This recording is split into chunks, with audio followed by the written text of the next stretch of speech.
प्यारे इस्लामी भाइयों, माह रमज़ान का मुबारक महीना अल्हम्दुलिल्लाह हमारे ज़िम्मेदार आने वाला है। 5 ख़ुसूसी करम की मुबारक रात में और उसी तरह जाबिर बिन अब्दुल्लाह रज़ी अल्लाह तआला से रिवायत है कि रहमत आलिमान सरवरे दो जहाँ शहनशाह कौन व मकान सल्लल्लाहु अलैहि वसल्लम को फरमाने ज़ीशान है, मेरी उम्मत को माह रमज़ान में 5 चीज़ें अता की गई। नंबर 1, जब माह रमज़ान की पहली रात होती है तो अल्लाह अज़्ज़ व जल उनकी तरफ नज़र रहमत फरमाता है और जिसकी तरफ अल्लाह अज़्ज़ व जल नज़र रहमत फरमाए उसे कभी भी आज़ाब न देगा। नंबर 2, शाम के वक्त उसके मुंह से की बू जो भूख की वजह से होती है अल्लाह ताला के नज़दीक मुश्क की खुशबू से बेहतर है।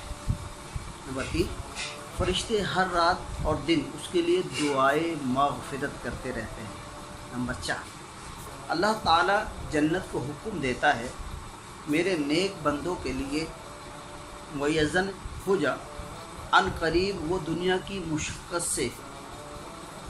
मुश्किल से मेरे घर और मेरे करम में राहत पाएगी। नंबर 5, जब माह रमज़ान की आखिरी रात आती है तो अल्लाह अज़्ज़ सब की मग़फ़िरत फरमा देता है। कौम में से एक शख्स ने खड़े होकर अर्ज़ की, या रसूल अल्लाह सल्लल्लाहु अलैहि वसल्लम, क्या वो लैलतुल क़द्र है? इशा फरमाया, नहीं, क्या तुम नहीं देखते कि मज़दूर जब अपने कामों से फ़ारिग हो जाते हैं तो इन्हें उजरत दी जाती है। अल्लाह तबारक व तआला हमें रमज़ान का एहतराम, रमज़ान में रोज़े रखने और रमज़ान की इबादत ज़्यादा से ज़्यादा करने की तौफ़ीक़ अता